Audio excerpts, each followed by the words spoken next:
전 빌립의 아내, 그러니까 헤롯의 현재 부인인 그 헤로디아가 마음에 한을 품었어요. 그리고는 기회를 보고 있었는데 어느 날 헤롯의 생일에 헤로디아의 딸이 들어와서 이제 이런 춤을 추었습니다.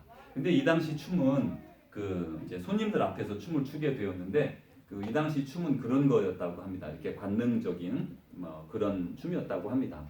어쨌든 이 딸이 그렇게 춤을 추자 그 온 회중이 다 기뻐하고 또 이 헤롯이 아주 기뻐했다고 그럽니다.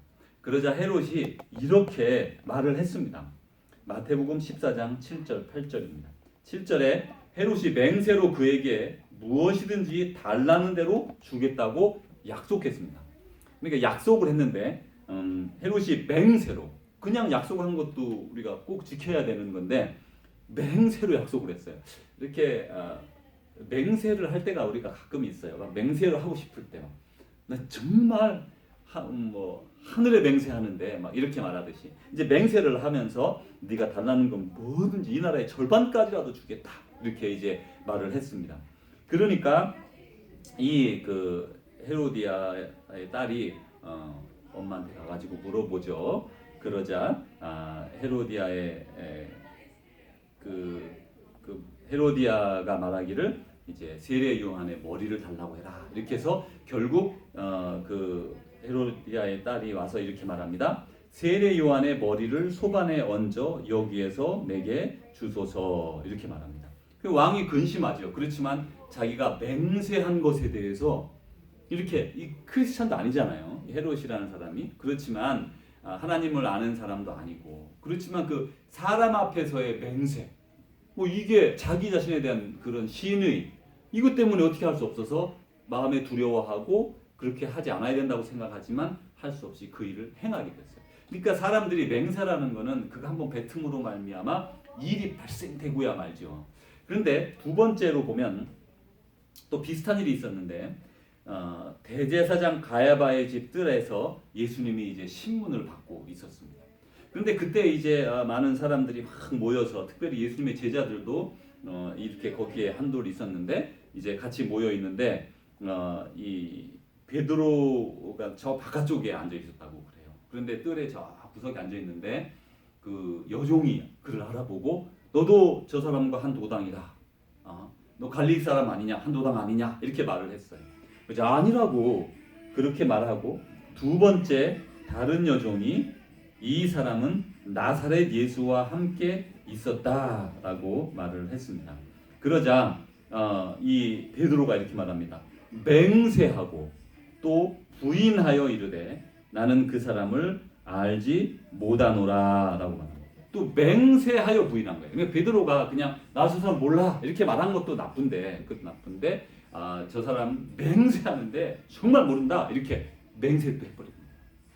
그 사람이 이렇게 여기 지금 베드로가 맹세한 거는 나를 믿어달라 그런 말이죠. 그렇게 맹세를 했어요. 그래서 이렇게 맹세가 다 잘못된 맹세였고 그것 때문에 일이 벌어지게 되고 자기 자신의 명예가 실추되고 이렇게 돼버렸죠. 그런데 그 전에 그 예수님의 그 이제 유월절 만찬 마지막 그 유월절 만찬에서 우리 주의 만찬으로 불리는 그 만찬에서 베드로가 예수님이 베드로한테 또 사람들한테 그랬어요. 오늘 밤 너희가 다 나를 버리리라.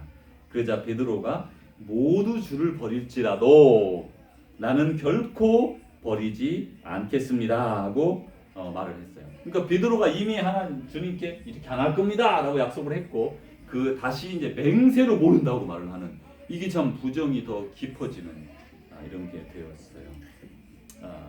그래서 좀 그렇게 하기가 좀 많네. 그래. 네. 그래가지고 이제 여기 오늘 말씀에 예수님이 맹세에 관해서 우리에게 가르쳐 주는 말씀입니다.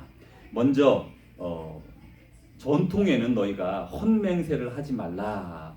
그리고 내가 맹세한 것을 주께 지키라라고 마태복음 5장 33절에 말씀했다고 이제 예수님이 말씀합니다. 너희들 듣지 않았느냐? 당신들 거짓 맹세하지 마라. 헛맹세하지 마라.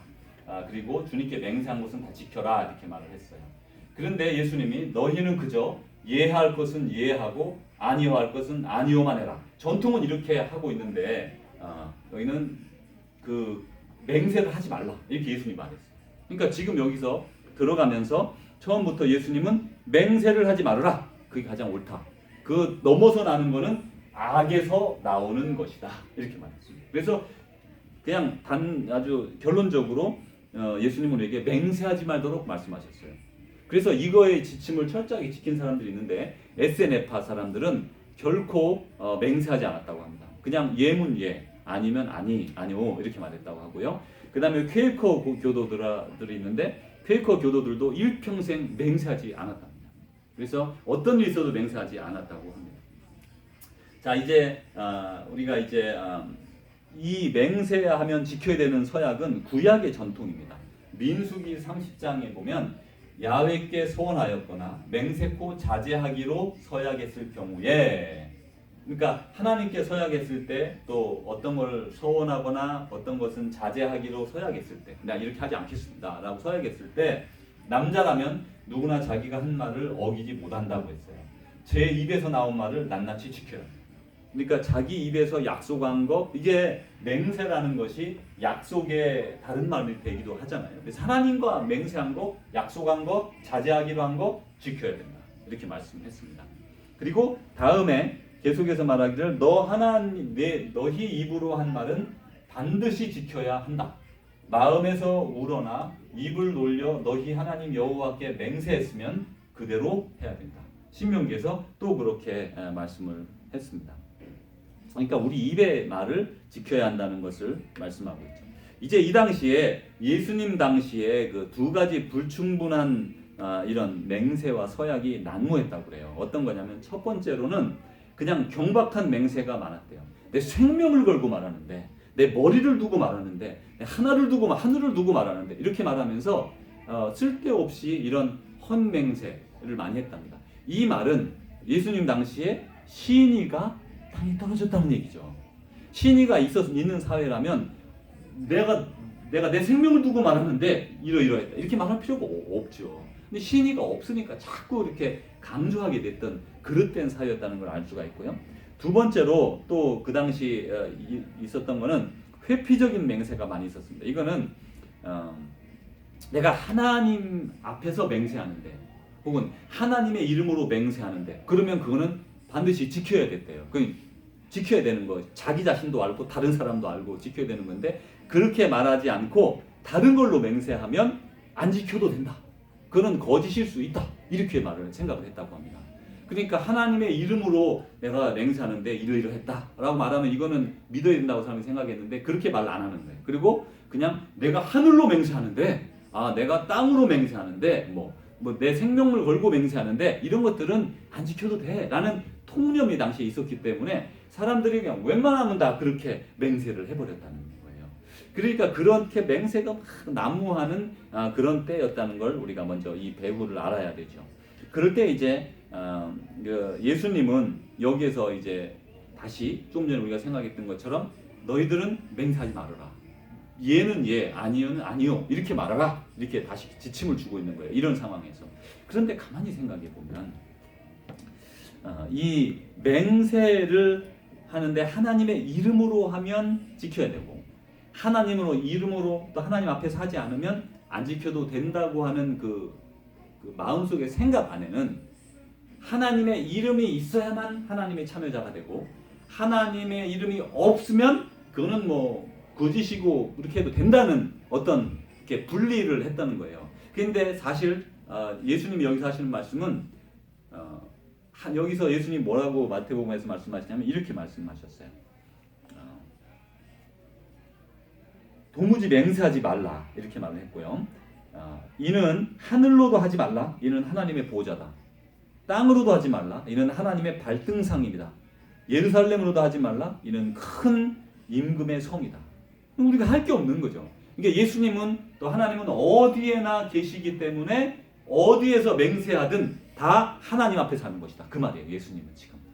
그런데 사람들은 그것을 하나님의 이름으로 하나님 앞에서 라고 말할 때만 나는 구속력이 있지 내가 거짓말해도 되는 걸로 생각을 했다는 거죠. 그래서 예수님은 그것을 완전히 끊어버리는 것이죠. 예수님은 계시지 않은 곳이 없고 하나님은 계시지 않은 곳이 없기 때문에 무엇으로 어떻게 맹세를 했든 지켜야 한다는 거죠. 그러니까 내가 맹세를 하는 것은 못 지킬 수도 있잖아요. 그럼 악으로 나중에 악이 되고 거짓이 되고 하나님의 마음을 상하게 하는 것이 되고 하나님 앞에 죄악이 되니까 맹세하지 말아라. 그렇게 하는 게 지금 가르침이라고 말할 수 있습니다. 사실 맹세를 왜 하게 되냐면 사람들이 안 믿으니까 맹세를 하는 거예요. 믿게 하기 위해서. 그런데 어떤 사람이든지 말 한마디 하면 그 사람의 말이 신뢰가 되는 거, 그게 바로 바른 인격자, 바르게 예수님을 믿는 사람의 삶이라고 할 수 있습니다. 그래서 우리는 우리의 삶에서 우리의 말 한마디가 진실이고 늘 우리의 삶이 말이나 행동이나 표현이 진실인 사람이 되어야 된다는 말씀을 내포하고 있고, 또 세상을 그런 세상으로 만들어 가야 된다, 이렇게 말씀하고 있어요. 이제 마지막으로 하나만 더 말씀하고 마치려고 하는데, 우리가 법원 같은 데 가면 맹세를 해야 될 때가 있습니다. 이렇게 맹세합니다 이렇게 말은 안 해도 약속합니다, I swear, 미국에서는 swear 그렇게 말을 하거든요. take an oath 그렇게 하기도 하고. 그런데 그 맹세란 말 쓰잖아요. 그러니까 이제 사회에서 이렇게 요구할 때가 있어요. 법정에서나 이런 데서 나는 정직하게 말할 것을, 있는 사실 그대로 말할 것을 맹세합니다.